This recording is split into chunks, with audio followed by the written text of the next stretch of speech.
Alright, I think we might be able to drive the Firebird today. I need to put a little bit more transmission fluid in it. I don't know, probably just 1 quart, maybe not even that. And then I think we should be good. I want to check the fuel just to be sure, but I think the tune's starting to get there. Alright, just got that thrown in it. I need to move the car trailer out of the way so we can get the car out. I still need to lift the front like 3/4 of an inch to an inch. But that's not crucial right now. Kobe! Shaq!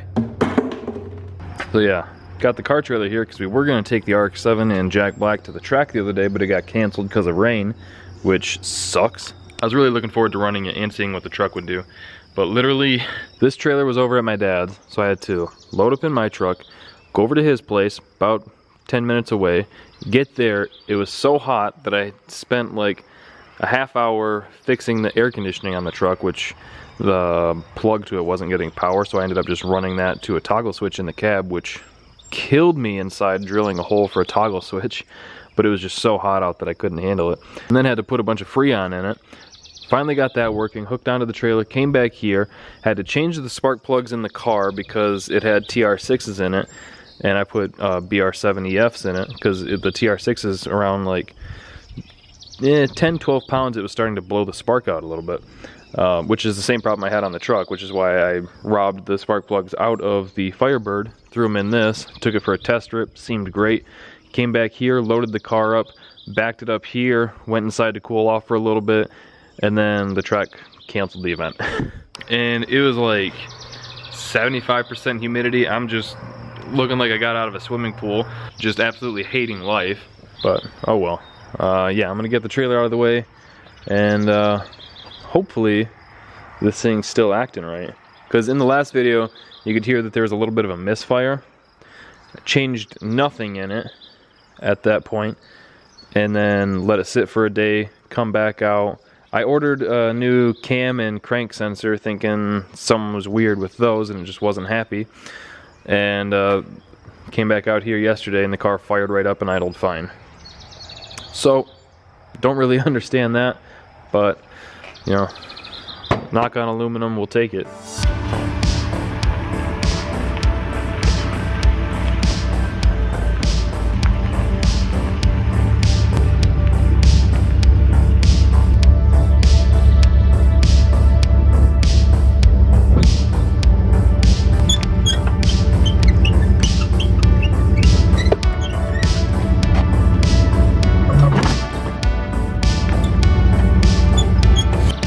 Alright, got that moved. Let's see if this thing is still behaving.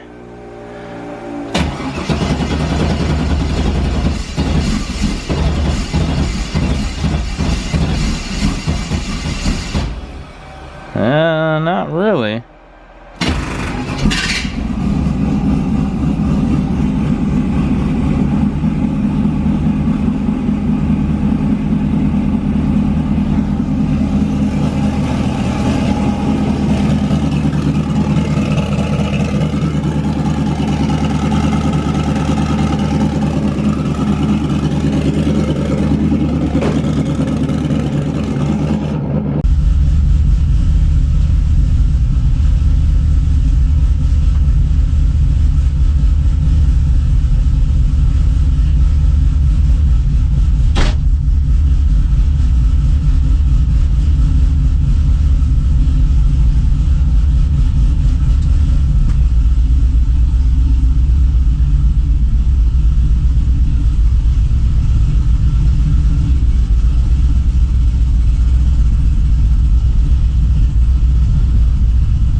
So, you remember how I said I was gonna check the fuel?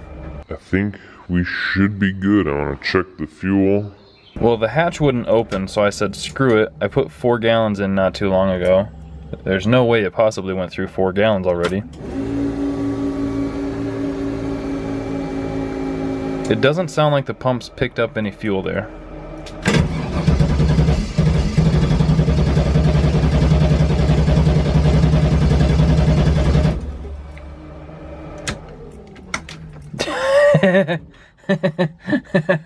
This is so stupid. Alright, so I just called my dad to come bring me a little bit of fuel and a really long screwdriver to try and get into this hatch.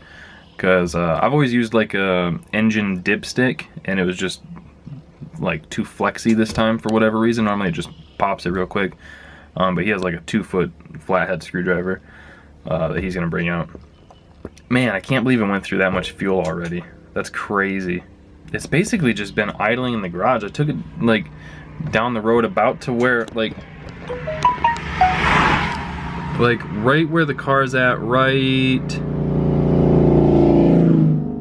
now is where the road is that I need to turn around on, and then I was gonna head back to my place. Like, it's maybe a mile down the road. And I've taken the Firebird down there twice, I think. And it's like, how does it go through 4 gallons of E85 in, let's call it 6 miles and some idling time?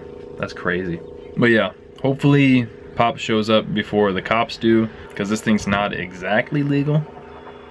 I think the worst thing I've ever had them do is take one of my license plates when I was driving a car, again, illegally, because, you know. So, as soon as either Pops or a cop shows up, I'll turn the camera back on. Until then, I think I'm just gonna roast out here. See you guys in a second. I think I see our mans. I see him. Here he comes to save the day. Oh boy, it's warm out. Hopefully this works.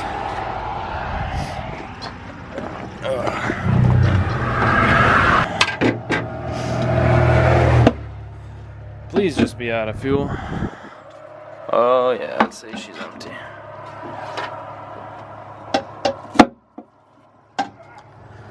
Oh yeah. $10 for us. There. This is the part that's fun. Commit. Yeah, there ain't no way to do it easy. Usually I'll use that transfer pump. Oh, yeah? Hell, if I would have thought about it, I would have brought mine. I can't believe this thing went through 5 gallons already. This thing was idling and everything fine yesterday, so we're gonna take it down the road and see how it does. That didn't go well. Well, how'd it go until then? I stopped at the end of the driveway because I was like, man, this thing's almost acting like it's out of gas. And I was like, no, it can't be. Yeah, it can be. I'm just gonna convert everything to electric so I can leave them plugged in all the time. It's not like I drive it every day. Convert everything to electric. Oh yeah, EV swap it. Oh. Tesla swap it. What are you doing? Hey, dude. Good boy.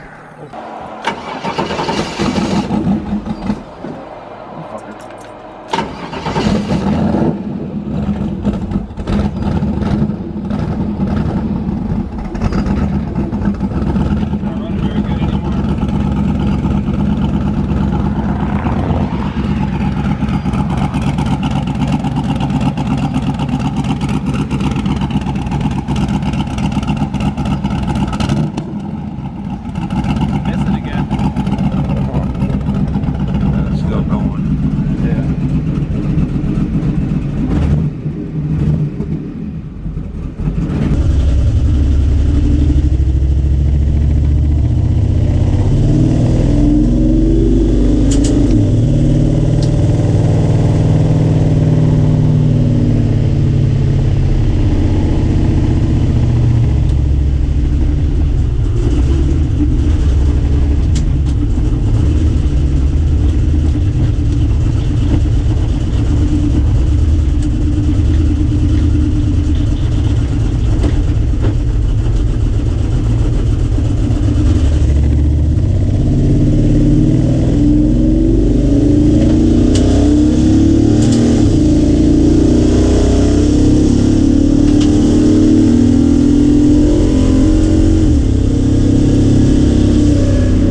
This fucking car, man. I'm about done with it. I think I'm going to rob the coil packs off maybe the RX-7, because I know those ones are good, and see if that's the issue. I don't know, it's just weird. But there's definitely, it's something real stupid, and I just do not know what it is. I've checked everything else I could possibly think of except replacing the cam and crank sensor and changing the coil packs. Everything else I've checked. So I think I'm gonna go in and get some water real quick, because muggy, humid out. And then I'll probably come back out and swap the coil packs over, see if that does anything. Alright, just got some different coil packs on it, because I was thinking that some of these being broken on both sides, maybe that was causing some sort of issue. But I don't know. We'll see if it's any better, any noticeable difference.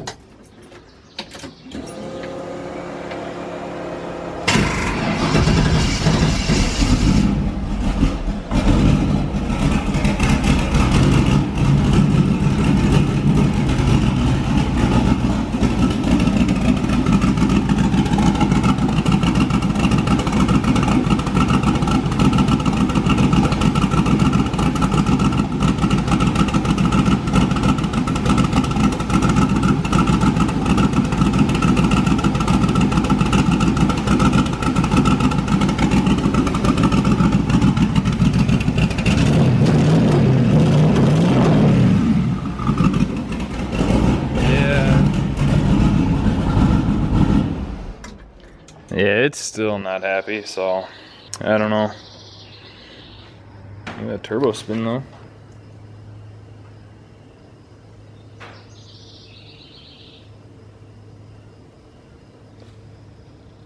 I think it's spun for a while. I'm not sure what's going on with it, but there's definitely something somewhere that's just unhappy. And my vacuum plug is still there. I don't know, man. It really sucks when you get to the point of just throwing parts at something, but I think I'm gonna have to put the other cam sensor and crank sensor in it just to see. I checked the grounds at the back of the heads for the coil packs. Those are both real tight, because I had that issue on the RX-7 once. So that was one of the first things I checked. Maybe this is just a Thursday car, you know? Only wants to run worth a heck on a Thursday. I don't know. It's so weird. I don't know. Maybe I will just sell it. This thing, if the car just doesn't want to work for me, then it doesn't want to work for me. I'm not going to fight it. I'll try a couple more things, but I don't know. It's so hard to stay motivated on this Turbo LS car when I've got a Turbo LS car right there that runs and drives perfect. That honestly, I could just do a couple things too, and I think it would be just as competitive as this. I'll keep plucking away at it a little bit, just because I don't really like to give up on vehicles. But at this point, it's like I'm almost just over it. So, hope you guys enjoyed the video. Thank you for watching. Thank you for liking, commenting, and subscribing. We'll see you next time.